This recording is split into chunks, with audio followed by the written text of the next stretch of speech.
Hey, Freo fans, welcome back to Instagram Live and our series for the love of Freo. We're catching up with some of our high-profile fans, and I'm very excited about today's guest, an Australian comedian, actor, writer, musician, and songwriter, but most importantly, a Fremantle Dockers man. Tim Minchin, thank you for jumping on. G'day. It's very good to be here. It's slightly different from my normal focus of my press, so it's quite fun. How you going? Well, I'm very well. I want to ask, where do we find you this morning, Tim?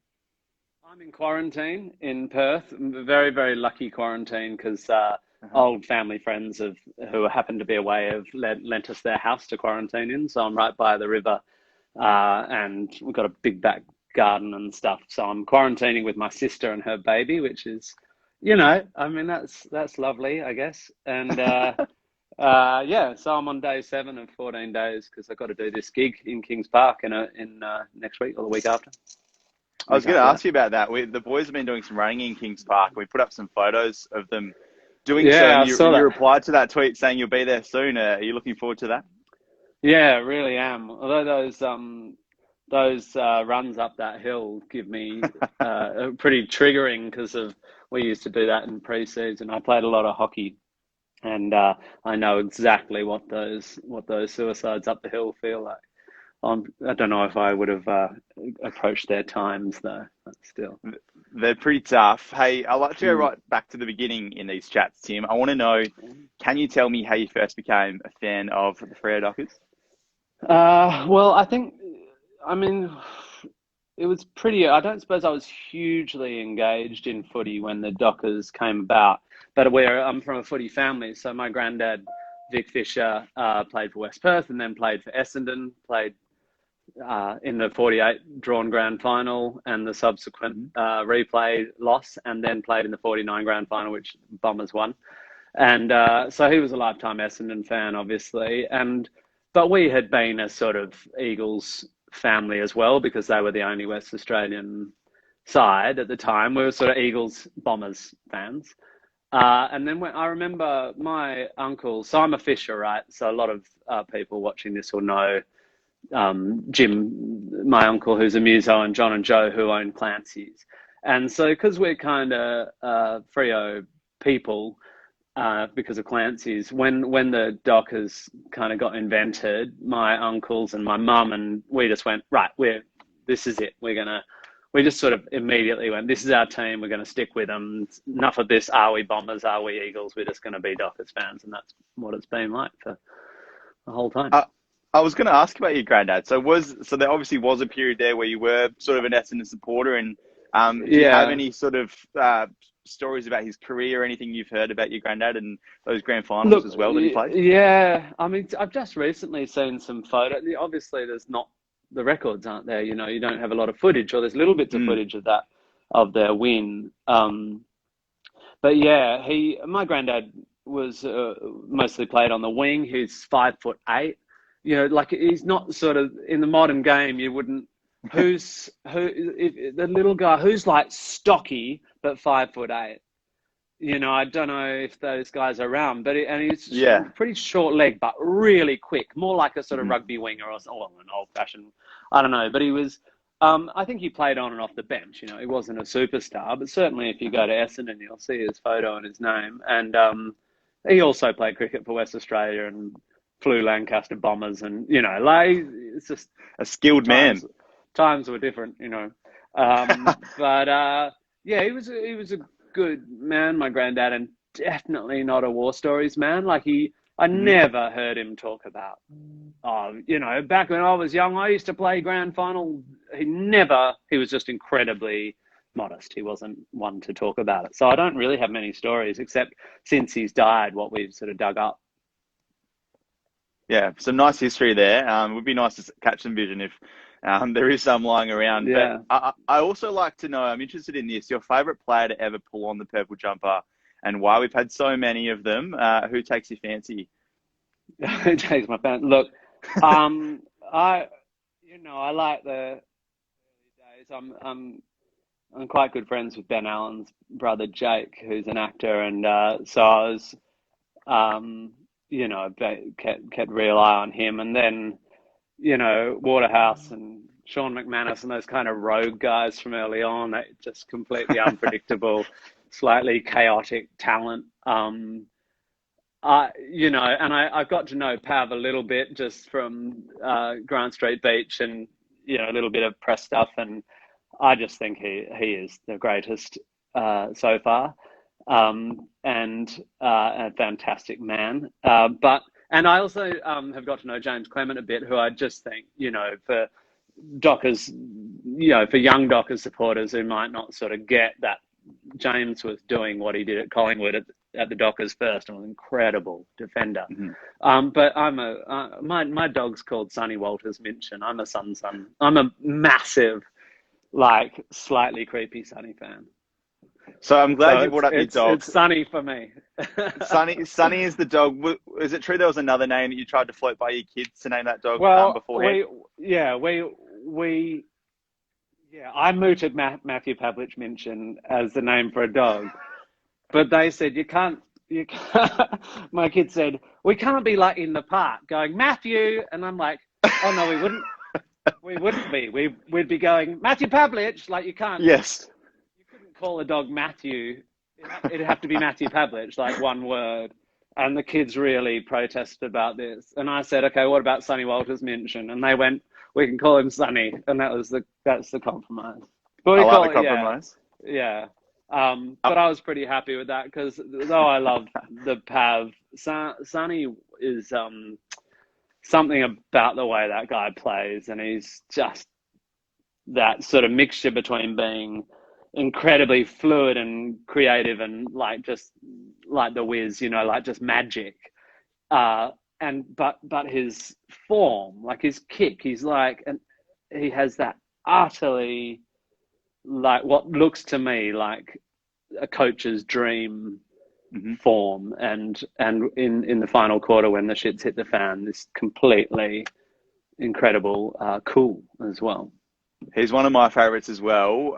Just while we are on Pav as well, you brought Matilda the musical here to Perth a few years ago, and around that time there was a quote from you in the paper saying Matthew Pavlich might come and bring his kids to my show. That's like God coming to my show. Like you said, probably better than God coming, really. Because God never turns up. Yeah, you've been in the rooms after a win celebrating with Pav and the rest of the team. Can you tell us what those sort of interactions have been like, how they've felt? I mean, it's a bit like doing this Insta Live, I love the Dockers, but I guess I'm, there's a dog in our backyard. We're in quarantine and there's a dog in our backyard. You're going to get COVID, dog. Not Sonny. I guess, some other dog. I guess having been on I have my own world of people who want to meet me and be in my dressing rooms after the show. And so I'm hyper aware. I actually just feel like a creep. Like when I got invited into the rooms, I was like, nah, they don't need me there. Like some beardy, sweary, I'm very happy being a fan from afar, really. And I like to joke. A couple of the boys follow me on Insta and I follow them, and it's quite nice. It's obviously really nice to be able to interact with people you admire, but I don't need to be there. I want to watch from afar and be able to pause and rewind when something's cool. Well, I want to talk about your world. So watching games from abroad, you're a man who has travelled and lived in all sorts of places. Are there any weird or interesting spots or stories from around the world where you have watched Fremantle play? Well, yeah, when I moved away from Australia in 2006, obviously we're not talking about smartphones and AFL apps and stuff. I mean, you couldn't. So I'm also a bit of a fraud. I mean, I'm definitely a fraud Dockers fan, because I'm certainly not a fair weather fan. I am passionately, and I have a whole philosophy about what winning means and what being a fan means, and how they're not the same thing at all. You can, I will happily be a fan of the Dockers my whole life and have them never win a flag. It's not the point. It's about culture and history, and I can wank on about that. Good thing about being an arty footy fan is I can wank on about subtext and the symbolism of the game. But I lost touch a lot. I would often just wake up and look at the scores and look at the highlights and stuff where I could find them. But there was just, it's quite a different time. Now you can watch it. But you did also have to get up in the middle of the night. And I've never, except for a couple of times, I've never, I'm always like, I've got a gig tomorrow night. I'm not going to wake up and watch the footy. But yeah, I've watched games in pubs in London and in pubs in West Hollywood. And, again, I'm a footy fan, but not a huge, for someone like me, if I walk into a pub to watch a game, it's a slightly different experience. Yeah, it's not necessarily, I don't need to be in a pub in LA with a bunch of drunk Aussie footy fans, particularly. Sure. It's not the part of the thing I love. But having said that, I've had some absolutely fantastic experiences of watching it on the big screen, and with American bartenders just going, "What the hell is this? They're not lined up. They're not wearing helmets." Well, I was going to ask you about that, because do you feel a bit of a lone ranger sometimes when you're out in the world watching Freo games? Have you ever come across a Freo fan or an AFL fan that you in a place you might not have expected to? I'm shit at anecdotes, but yeah, I would sometimes wear a Dockers scarf around North London, and I have a couple of memories of people going, "You're from Perth," But it's like when you live overseas, especially because when I lived in London, we had a slightly different experience from a lot of Australians. We didn't go and live where all the Aussies were, because I sort of went over there in a different way. I wasn't there to do my gap year. I was there to try and get in the theatre industry. When you're wandering around Soho or the West End, doing press for your children's musical, that's not where all the Aussies are. So I didn't have a lot of those interactions. So the footy's always been just something I've tried to hold on to and try and stay connected to. But as I say, it's since I literally one of my favorite. We moved back to Australia at the beginning of 2018, and one of the reasons I wanted to move back, and one of the great joys of moving back to Australia, is that I get back to being obsessed by it and properly engaging with it and knowing who the freaking players are, and actually sitting down on the weekend and watching a game, which with a beer, haven't done that for a decade. We've got a fair few fans in Brazil. I can see them in the comments, so hello to you guys. Closer to home, live footy. Have you had a chance to get to Optus Stadium for a game? No, I haven't been yet, because we live in Sydney, and I've done gigs. I've done a few shows right there at the whatever it's called these days, Crown. And so the last couple of times I was here, I did concerts at the Crown, and they put me in some stupid room, and looking straight at Optus Stadium. And I've never managed to be in Perth when there was a game. But yeah, apparently it's loud. It's amazing. But of course, the home of footy before that was Subiaco Oval. I know you've been there for a game or two. Can you touch on any great memories from there? Well, so I lived on Roberts Road for 3 years with my brother, which is opposite gate 13, I think. So literally you'd walk out my gate, take 10 steps, and you'd be in the Subi Oval. And at that stage, we went to quite a few games, and all my memories blur, but my prevailing memory of Subi is because I couldn't really afford to get tickets. I didn't have any money, so we would sit in the front room or in the front garden of our house with the telly on, but the crowd noise was a huge roar. So, and when the lights were on, our whole house was completely like daylight, and you'd get this roar, and you'd be watching the telly if it was live, and you'd get this weird slight delay where the audience would roar before something had happened, and you're like, what the fuck? It's really cool. We love living there. I actually broke into the Subi Oval a couple of times drunk, but that's a long time ago, so I think our statute of limitations has passed. Cool. I was going to say, we'll move right on from that then. Tim, I want to also switch to social media. You're an active man on Twitter, especially the Freo Twitterverse. You actually followed one of our interns here at the club on Twitter the other day. Her name's Amber, @BAM_123. I was going, she does good tweets. I'm going to see what she's talking about. Yeah. Yeah, she makes some incredible GIF highlight threads of our games throughout the year. So she was very Yeah. stoked that you followed her. Oh, good. But I'd like to know about the engagement that you seem to have with a lot of our fan base on Twitter. Well, I mean, Twitter's an absolute poison shithole. But that aside, and you have to really, I think all of us have to manage our relationship with that stuff because I, anyway, I follow a lot of people and it's all very political. So I guess Freo stuff is such a relief, which is why I'm also incredibly gentle and philosophical about losses and stuff. Because what I don't need from my sport is, the Eagles can, I wish they'd die. I don't need the sport to also be hate, given all the politics is hate. So I love how gentle, I love the official Freo stuff. And the Freo community strikes me as, with exceptions, philosophically the same. It's about loving your club, not hating everyone else. I mean, you get all Sure. sorts, obviously. And I love, and the other thing is because the vast majority of my Twitter followers are not Australian.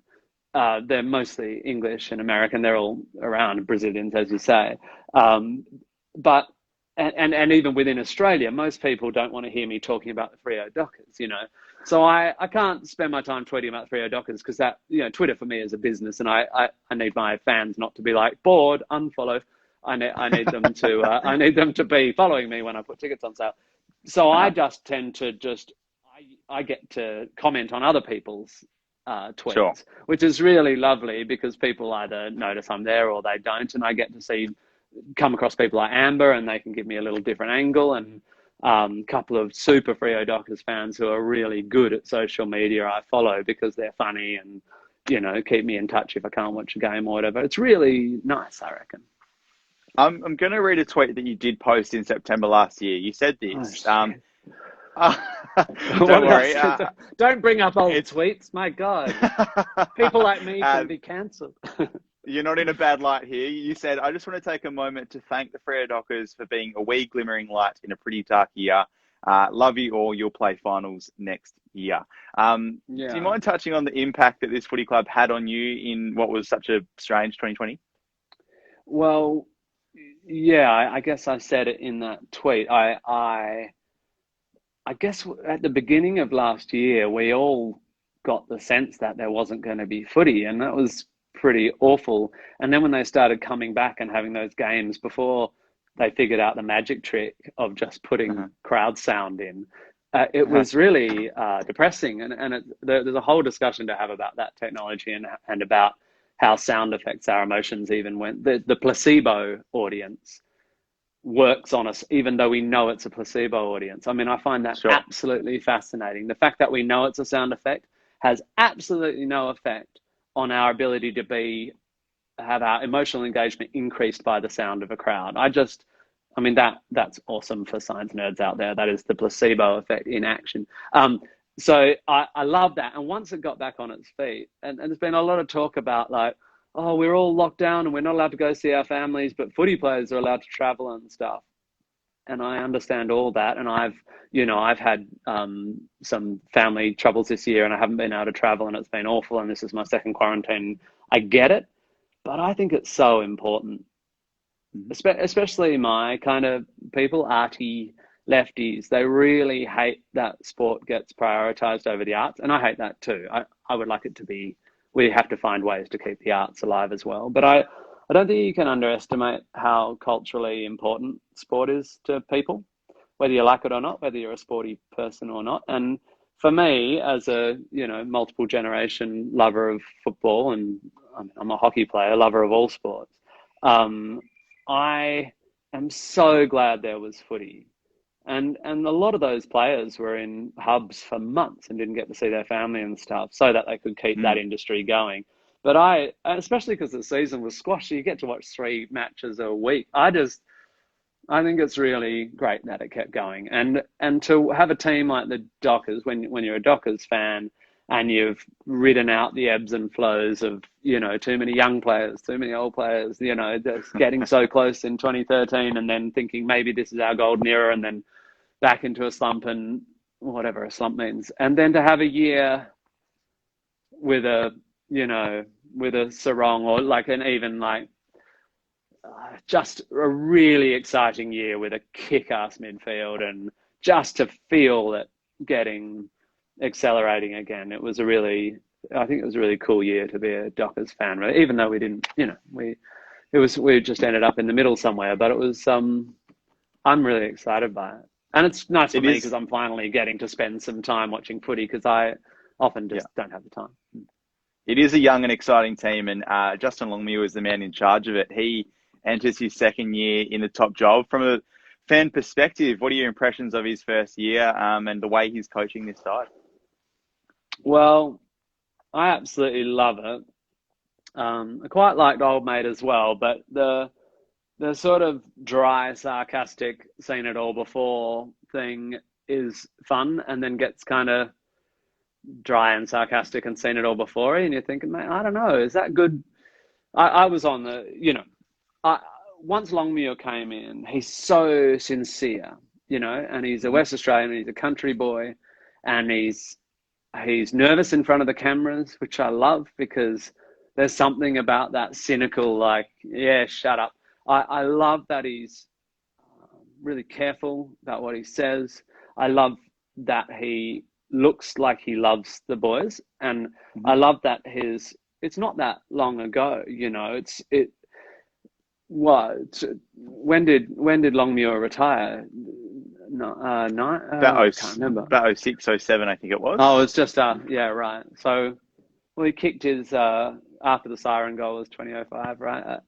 Yeah. Anyway, and it's part of the culture, and he's worked his way up, and I just think it's really, really nice. And I think it's a huge part of why I love the year so much. It feels fresh again, and it feels kind of serious work. Like they're always doing serious work, but it feels like they have a huge amount of discipline, but a really lovely, he feels like your nice big brother coaching you, I reckon, don't you? We love him here at the club, that's for sure. Switching away from footy just for a sec, I want to touch on your hockey career back in the junior days. Can you tell us what sort of hockey player you were? Were you I wasn't a very good hockey player. We played a lot of hockey. My sister played for the state in her teens, and my brother played a bit of classic league, as we call it, which is first grade. I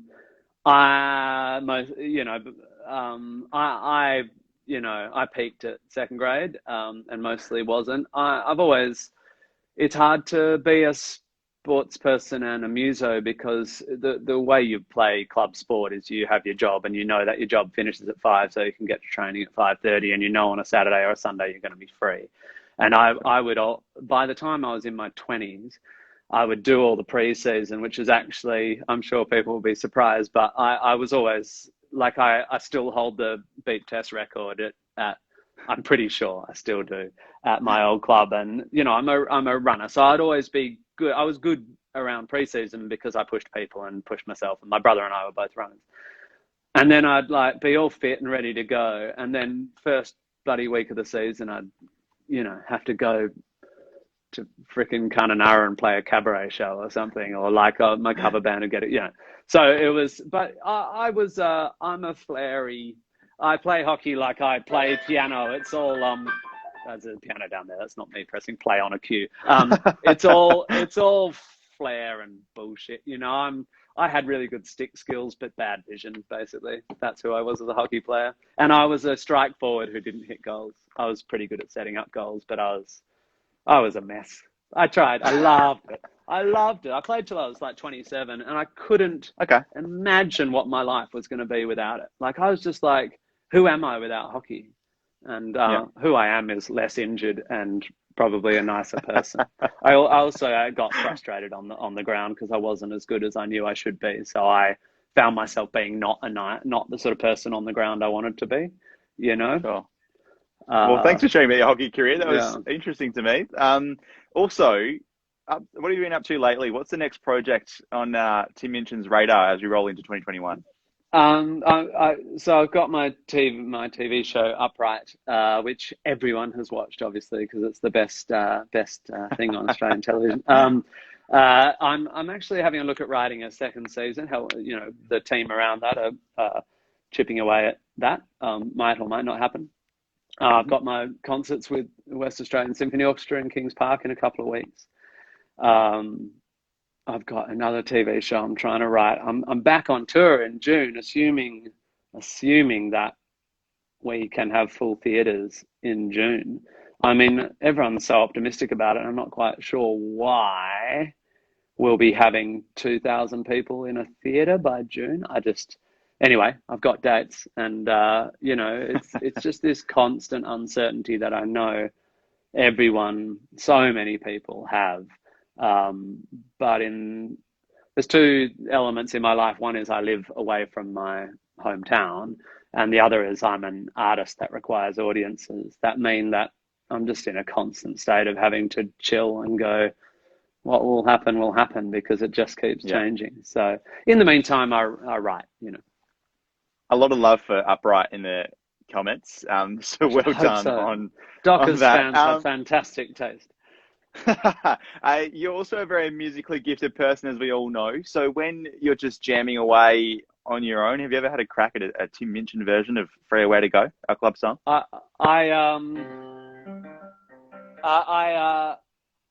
an interesting people. I don't know. Are any Dockers fans just think the club song's the best thing ever, or are we all a bit like, it's all right, it's ours, Because I think it might be really, really good. Like if you're going to have a club that starts in the 80s, it's good that they didn't go, we are the Freo Dockers, that would be bullshit, And so I'm glad they had a crack at a kind of 80s rock, dock worker song, and I really like it. And when people go, oh, our song's so crap, you should write it again, I'm like, no, just in 40 years it'll still be this 1980s curiosity. And yeah, I love it. I reckon the boys need to sing it a bit slower. Just like, let's get through this. But that's all the clubs do. That they all just like get through the singing of the song. Back on. I saw in the comments we need a Tim Minchin remix. So maybe we'll get there. I have over the years thought about, like, if I was rewriting that song, I just wouldn't be able to stop myself putting stupid gags in it. Just singing about Pav and Sonny. Sonny. I'll just call it the Sonny song. Yeah. I've got a couple more for you before we wrap up, Tim. Fremantle, the city itself. What do you love about coming back to the Harbour City? Are there some favourite spots around town that you've got? Clancy's, obviously. Yeah, look, it's all about Clancy's for me. I mean, there's a few things I do every time I come home.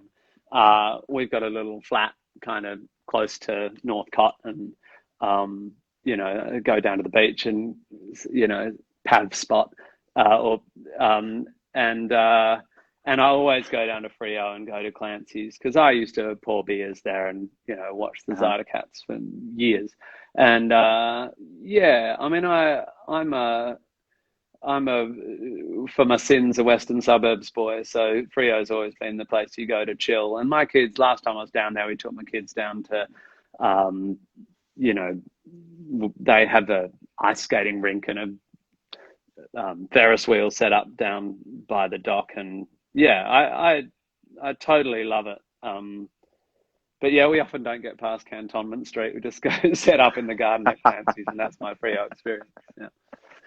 Oh, well, Tim, thank you for jumping on today. I've really enjoyed this chat. This series is called For the Love of Freo. And before you go, it's difficult to do, but if you can sum up in one or two sentences just what you love about this football club.